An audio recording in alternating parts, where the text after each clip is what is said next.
जय श्री राम। सभी प्रभु प्रेमियों, आज बहुत दिनों बाद हम एक वीडियो बना रहे हैं कर्म बंधन के ऊपर।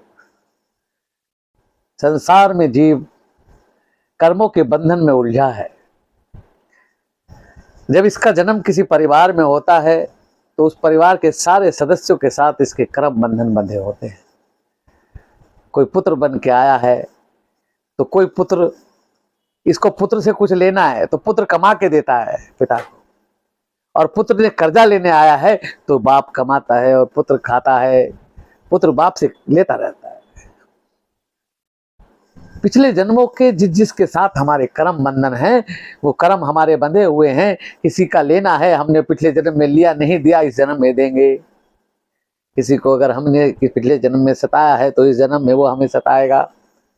अचानक कई बार होता है कि कोई बंदा मिला और कुछ भी बात नहीं है, वो हमें 10 बातें सुना कर चला गया, तो उसको आप उससे नाराज ना हो, अपना इस जन्म में बंधन ना बनाओ।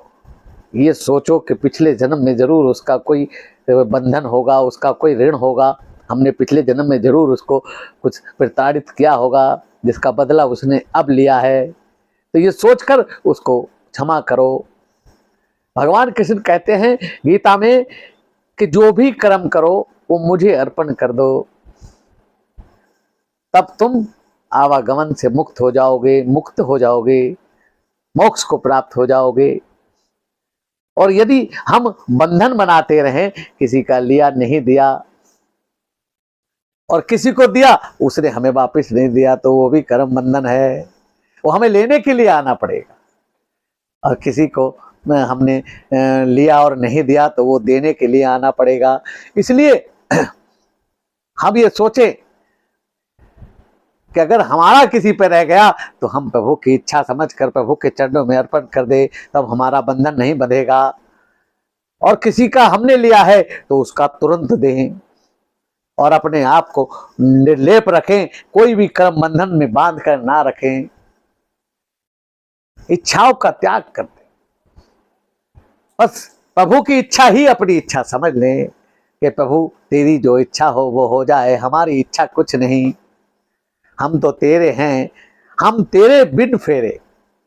हे प्रभु, हम तो आपके बच्चे हैं, अब जैसी तेरी इच्छा हो, जिस प्रकार तू रखना चाहे वो सब, और जो भी है हमारे पास वो सब तेरा है प्रभु, हमारा कुछ नहीं है, हमारा लेस मात्र भी नहीं है।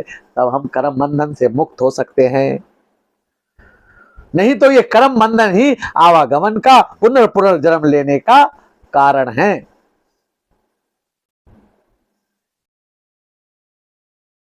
जो भी पत्नी अगर मिली है, अगर वो कलेश करती है, अगर वो तुमसे कुछ उल्टा सीधा बोलती है, इसका मतलब तुमने पिछले जन्म में उस पत्नी को सताया है, क्योंकि पत्नी के साथ 7 जन्मों का संबंध होता है। अगर पिछले जन्म में सताया है तो इस जन्म में वो तुम्हें सताएगी। तो ये समझकर कि कोई बात नहीं, ये अपने कर्म का बंधन कट रहा है, आप प्रसन्न रहो और बोलो प्रभु जैसी तेरी इच्छा। तो प्रभु, हम सब कर्मों को प्रभु को अर्पण करते हुए अपना जीवन व्यतीत करें। सारे अच्छे बुरे कर्म अगर हम प्रभु को अर्पण कर देंगे तो हम मुक्त आत्मा कहलाएंगे, मुक्त हो जाएंगे, आवागमन से छूट जाएंगे, अगला जन्म नहीं होगा, हम प्रभु के चरणों में स्थान पा जाएंगे।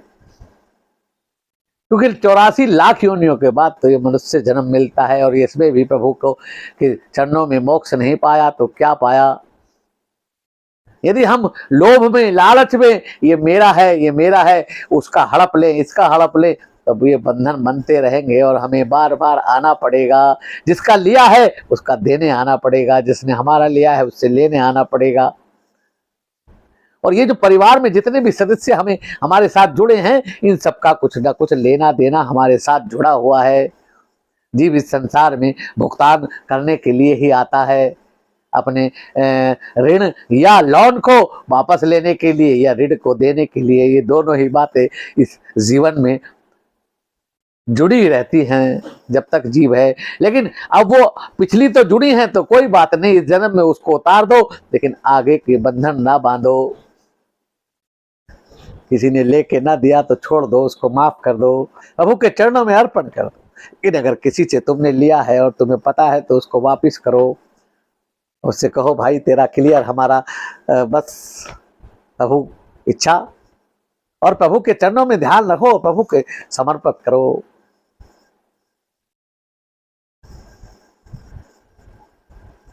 ये सारे संसार में प्रभु की कृपा बरस रही है।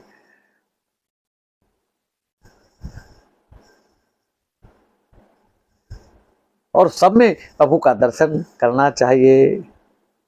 सब घट मेरा साइया, खाली घट ना कोय, बलहारी उस घट के, जा घट पर घट होए।